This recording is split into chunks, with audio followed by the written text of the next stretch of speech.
Buenas tardes, amigos de Código 26. Hoy vamos a un tema que da pasión y pereza también a partes iguales.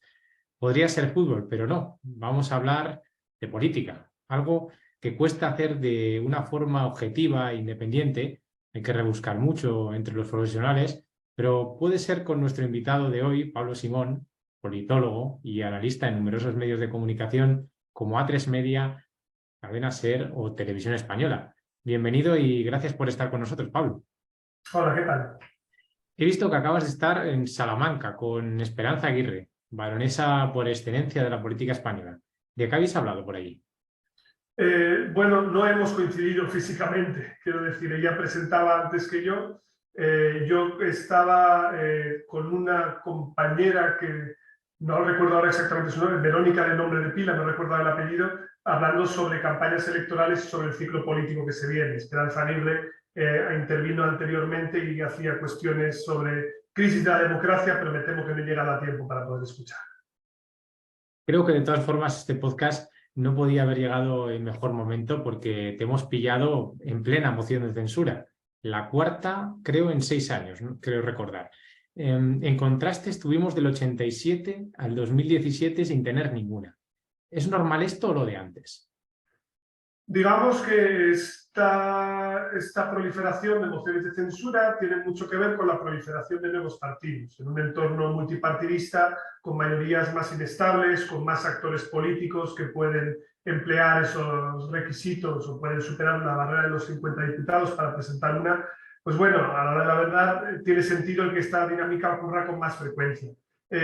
Bueno, los ciclos políticos son diferentes y ahora estamos en un escenario multipartidista, así que esto es algo normal en este entorno, como era normal que no hubiera casi mociones de censura cuando solo había dos grandes partidos y digamos que las mayorías eran más claras. Para tu diagnóstico, en resumidas cuentas, sería que son como plataformas para darse a conocer. Sobre todo, a ver, las mociones de censura tienen dos patas. De un lado, la pata más política, que lo que busca es el presentar un programa de gobierno sin límite de tiempo y el confrontar con el Ejecutivo que está en ese momento en el poder el modelo de país. Y eso es algo que se ha usado en el pasado, pues lo hizo Felipe González, Fernández Mancha, o lo hizo también Santiago Abascal o Pablo Iglesias. Y no tiene por qué ser un fracaso en sí mismo, es decir, puede ser un debate que sea interesante o incluso realce al partido, pero el otro lado también está para la moción de censura para reemplazar mayorías de gobierno. Y eso es lo que le pasó a Pedro Sánchez. Pedro Sánchez, cuando hizo su moción de censura en el año 2018, fue la única moción de censura exitosa que ha habido en la historia reciente de la democracia y, por lo tanto, en ocasiones también puede ser un mecanismo que haga en un sistema parlamentario que el Ejecutivo asuma la mayor responsabilidad posible, ¿no? Que es el ser depuesto por el Legislativo, que es como efectivamente le pasó a Mariano Rajoy. Son momentos, como dices, cambiantes, líquidos. A mí me da la sensación de que partidos como Vox o Podemos, gusten más o menos, tienen más claras sus políticas, pero podemos ver al PSOE o al PP adoptando políticas a priori contrarias a su ideario, pero con cada vez con más frecuencia, según lo vendibles que sean. ¿Ha desplazado el marketing a la ideología? No lo creo. Yo, hasta donde veo las presentaciones que hacen los diferentes partidos, ellos siguen teniendo líneas ideológicas muy claras y esto se ve, por ejemplo, cuando gobiernan y con las leyes que proponen y con los presupuestos que ejecutan, las prioridades que orientan. Distinto es que los partidos clásicos, los mayoritarios, tienen una vocación de representación más amplia y esto les hace ser partidos de un corte más atrapado todo, es decir, con políticas más diversas, con políticas a veces un poco menos ideologizadas, pero desde luego Vox o Podemos, por ejemplo, son partidos que evidentemente muestran que la ideología sigue muy presente y que por lo tanto el posicionamiento político que se tiene sobre temas de derechos y libertades, del papel del mercado y del Estado, del tipo de educación, de en qué medida prefieres unos valores frente a otros, de tu orientación hacia los temas nacionales en España. Bueno, pues todo eso demuestra, creo, que la ideología sigue en vigor, sigue siendo muy importante, informa a los actores políticos, pero también a los ciudadanos. De todas formas, si Vox o Podemos se convirtiesen en partidos capaces de alcanzar el gobierno o mayoría de gobierno, ¿cambiarían un poco esas ideologías? ¿Se harían como menos fuertes, quizá esos valores de Podemos o de Vox? Bueno, Podemos ya está en el gobierno, me gustaría recordar, y a la hora de la verdad... Como actor principal, quiero decir. Como Claro, actor pero principal. bueno, incluso aunque uno no esté encabezando un gobierno, sí que vemos que no le queda más remedio a los partidos que asumir posiciones pragmáticas. Me refiero a que uno puede tener unos valores, unas ideas en abstracto, pero luego tiene que llevar políticas a efecto que funcionen. Y eso necesita el contraste del principio de realidad, que es que, bueno, hay que desplegar unas políticas públicas en una administración determinada, eso es costoso, es difícil, hay que elaborar leyes, los efectos de las leyes son graduales, no siempre son inmediatos en la sociedad. Por lo tanto, yo creo que hay un ejemplo muy gráfico en la pasada campaña electoral que hizo Ada Colau, ¿no? Ada Colau hizo un spot en el cual se veía a la Ada Colau alcaldesa hablando con la Ada Colau activista y un poco dialogando entre ellas para tratar de llegar a la conclusión, bueno, una cosa es lo que se dice desde las calles y otra cosa es lo que se tiene que hacer desde los gobiernos, porque al final uno está en el Ejecutivo, en la Administración y está para todos, y gobernar, como decía Mariano Rajoy, pues es muy complicado y eso obliga a que los partidos pues, sean pragmáticos. ¿En España se vota más por afinidad o para que no gane un partido? No es incompatible, es decir, al final la ideología es el principal predictor del voto en España, cuál es tu posición respecto a la izquierda y la derecha. Es verdad que las afinidades partidistas juegan un papel, pero eso evidentemente también te posiciona, digámoslo así, las antípodas de otras formaciones. Entonces, evidentemente, tú votas a los tuyos para que no gobiernen los que menos te gustan. Y esto es parte de una dinámica polarizada como la que vivimos en nuestra sociedad y no es algo extraño. Quiero decir que a la hora de la verdad tú siempre quieres que los tuyos hagan tus políticas y prefieres que no gobiernen los que no van a hacer las que te gustan. Y eso es lo que pasa siempre en las democracias representativas. Dicen que la democracia es el más imperfecto de los sistemas conocidos, aunque en España el ciudadano está lejos de decidir, pues, por ejemplo, qué empresa construye un ferrocarril, quién gestiona las piscinas de nuestra ciudad, dónde se establece un parque natural. Y hay países donde se votan esas cosas, pero también está el hecho de que los humanos somos un tanto cortoplacistas. Igual de hacer eso seríamos demasiado impulsivos, que igual nos pondríamos todos un sueldo de 3.000 euros, que también en algún país se ha votado, y acabaría siendo contraproducente. Así que hay quien defiende lo contrario, que elijamos un gobierno en vez de cada 4 años, pues quizá cada 7 o cada 8, bien controlado, pero que tenga las manos libres para gestionar bien, sin ofrecer gomilolas que a la larga puedan ser perjudiciales. ¿Qué opinas tú? Bueno, nuestros sistemas representativos suelen ser una combinación del procedimiento propiamente dicho de votar y elegir representantes del legislativo, y esto a su vez el ejecutivo si es parlamentario, votarlo directamente si es presidencial, pero luego hay sistemas en los cuales la participación ciudadana y la participación directa está incorporada como parte del menú y no de una manera contradictoria, es decir, en Estados Unidos no dejan de votar representantes, pero hacen referéndums de manera muy frecuente, como ocurre en Suiza o como puede ocurrir en el nivel local en otros países, ¿no? Digamos que lo importante es tener unos instrumentos que permitan canalizar las demandas de los ciudadanos de un lado y del otro que permita hacer políticas públicas eficaces. Y eso no tiene tanto que ver, por ejemplo, con el tema de la frecuencia con la que uno elige al gobierno, como por ejemplo con el hecho de tener una administración pública robusta, que funcione, un sistema en el cual los nombramientos pues, estén poco politizados dentro de la justicia y también dentro de los propios aparatos del Estado. Es decir, que permita tener una continuidad y sobre todo una eficacia. La gente valora la eficacia y la valora también que los gobernantes estén atentos a sus demandas. Y eso requiere simplemente combinar diferentes menús posibles de instituciones. Algunos países han tendido más en una dirección, otros en otra. Yo creo que no hay o es un falso dilema al plantear que hay una contradicción entre ellos. Yo creo que realmente nuestros sistemas pueden combinar lo mejor de ambos mundos para ser tanto eficientes como receptivos a las demandas. España y otros países como Portugal o Italia tienen una deuda más grande que lo que son capaces de generar sus ciudadanos, de lo que son capaces de ganar sus ciudadanos en un año entero.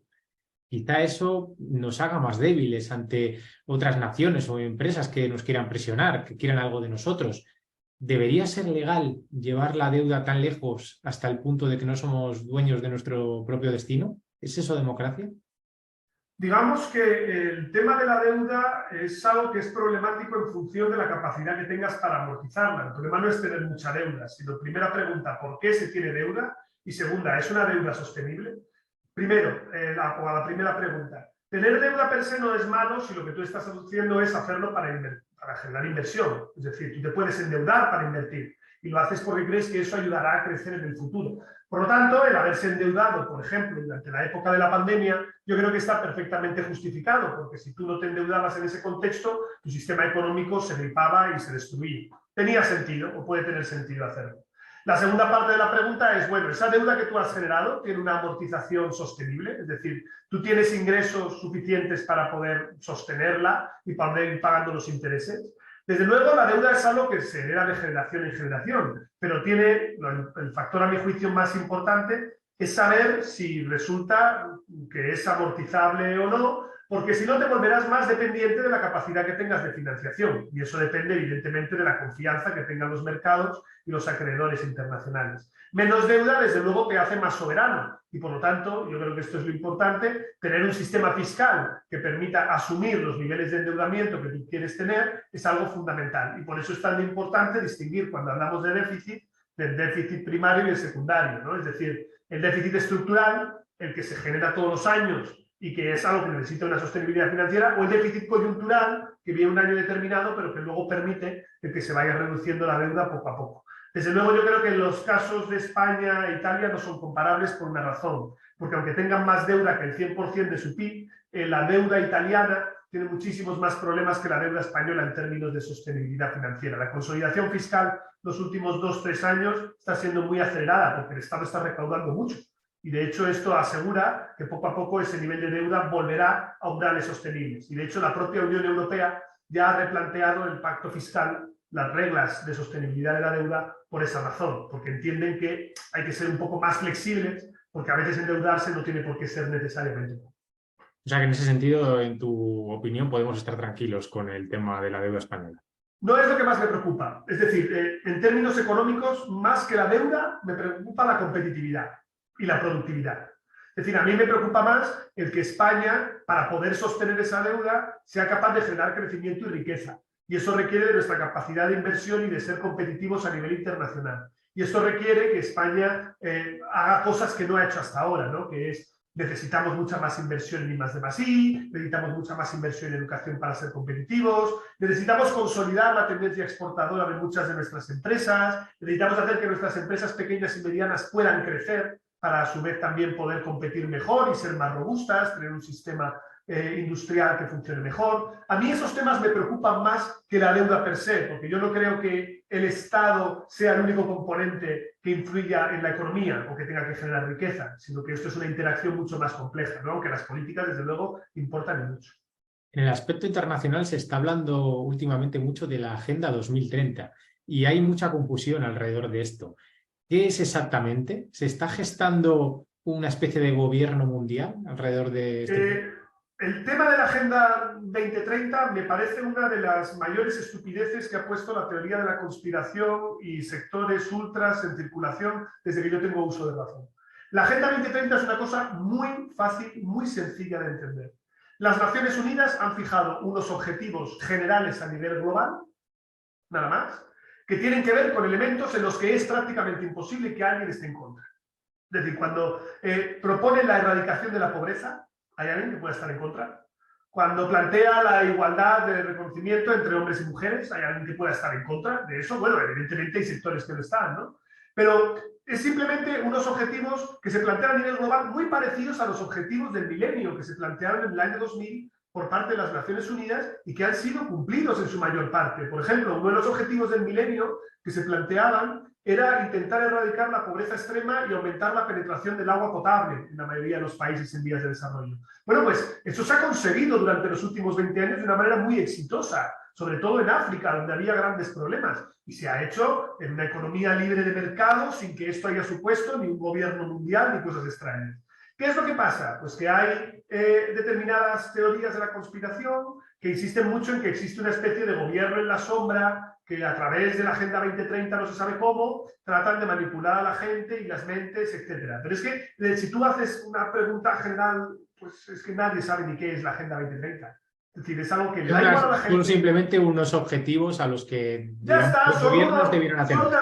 la Agenda 2030 es una carta a los Reyes Magos de las Naciones Unidas. Si quieres, esa es la síntesis, no tiene más. Y luego los países hacen lo que les da la gana. Cada cual va en la dirección que quiere y no hay ningún tipo de gobierno que te obligue a, por ejemplo, ¿no? Por ejemplo, invertir más en eólicas y menos en nucleares para la Agenda 2030, ¿no? Es decir, está Francia, está Japón y está España y son países que están dentro, digámoslo así, de los acuerdos globales de la Agenda 2030. Es que, en serio, es algo que me sorprende que haya sectores que le prestan la más mínima atención, porque es que no sé, yo creo que no la merece. O sea, son como, no sé, como objetivos globales bien intencionados y ya está. ¿Qué te parece que la Constitución sea tan difícil de reformar? ¿Es un candado o una garantía?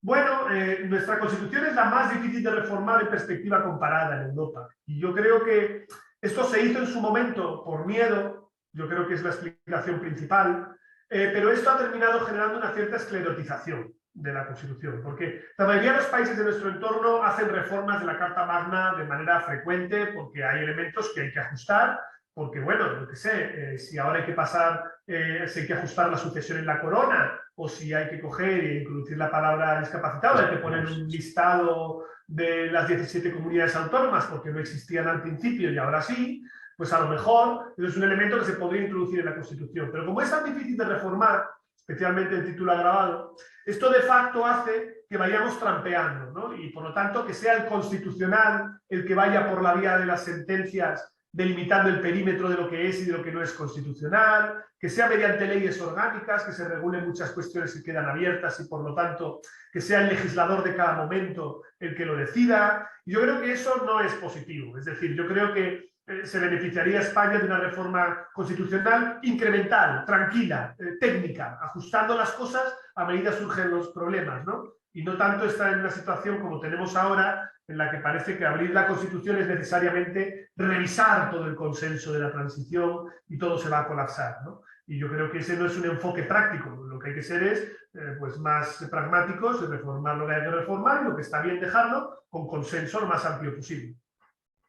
Últimamente se han producido asaltos a instituciones democráticas en países con tradición como Estados Unidos o Brasil, quejándose algunos ciudadanos de que las elecciones no habían sido limpias sin ningún pretexto objetivo. Son gente que igual hace 20, 30 años igual se tragaba un telediario que por imperfecto que fuera te daba las versiones de uno y otro bando. Sin embargo, ahora puedes ver las redes sociales y si eres muy fan de una ideología, solo ves el relato de tu trinchera, con mayor riesgo de radicalización. ¿Hay peligro ahí? ¿Y qué se puede hacer?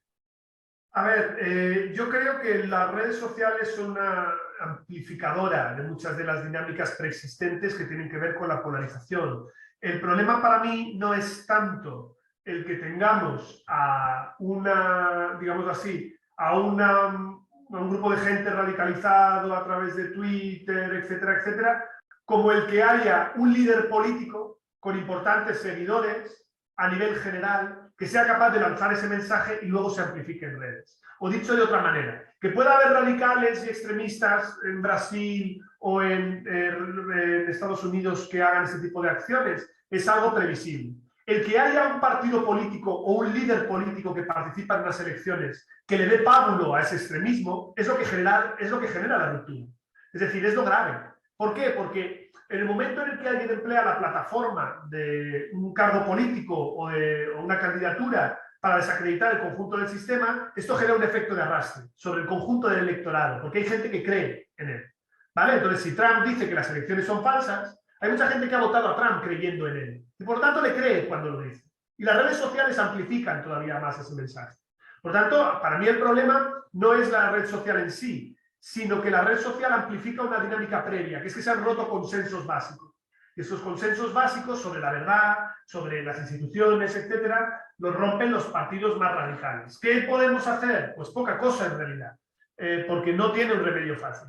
Pero a mi juicio lo que debería hacerse es facilitar el que haya consensos y líneas rojas muy claras sobre qué es aceptable y no es aceptable en democracia. Igual que lo que es aceptable y lo que no es aceptable por lo que toca a las noticias verdaderas, noticias falsas, etc. Yo creo que eso es lo más relevante y el consenso se tiene que construir sobre todo por arriba, porque luego las redes seguirán ese consenso construido a nivel de élites, de medios de comunicación, de partidos. Consensos quizás sobre dejar o no participar a esas personas que ponen en tela de juicio el juego democrático en la propia democracia. No, yo no soy partidario de la restricción de la participación política a nadie. Lo que yo sí creo es que hay un plano que tiene que ver más con la discusión pública y moral sobre en qué medida, aunque esas personas puedan participar del juego político porque legalmente lo pueden hacer, éticamente yo tengo que censurar su posición y no relacionarme con ella. ¿Vale? Por lo tanto, es distinto. Yo no estoy hablando en ningún caso de legalización o proscripción de ese tipo, ni de ideologías, ni de partidos, siempre y cuando lo inciten digámoslo así, a conductas violentas. ¿Vale? Es decir, lo que ya pasa la línea, lógicamente, es cuando hay amenazas, cuando hay intimidación o se induce a la violencia contra grupos, ¿no? Pero si no se cumple esto, yo no puedo culpar a la gente por estar equivocada. Lo que pasa es que todas las personas son respetables, pero todas las ideas no. Y ahí es donde efectivamente los actores del sistema tienen que decir, bueno, pues esto que usted está diciendo no es aceptable y no me relaciono con usted. Volviendo a España, parece que después de un viaje al arco iris parlamentario, estamos volviendo poco a poco al bipartidismo de toda la vida con una novedad 2.0. En muchos sitios, pues parece que se han fijado en el espejo del PNV y dicen, estos sacan mucho para su tierra, y así en las últimas elecciones sacaron diputados partidos como Teruel Existe o el Partido Regionalista de Cantabria, que también están sacando tajada. Si siguen creciendo estos partidos, ¿habrá que hacer un cupo vasco para todos y cada uno gestione por su cuenta? ¿Podría funcionar algo así? No creo que sea sostenible, pero yo sí veo que hay una lógica, que es que el sistema de partidos español se ha deshilachado territorialmente. Y estamos en un contexto en el que nos encontramos que surgen más plataformas territoriales que consideran que pueden conseguir recursos y beneficios para sus provincias.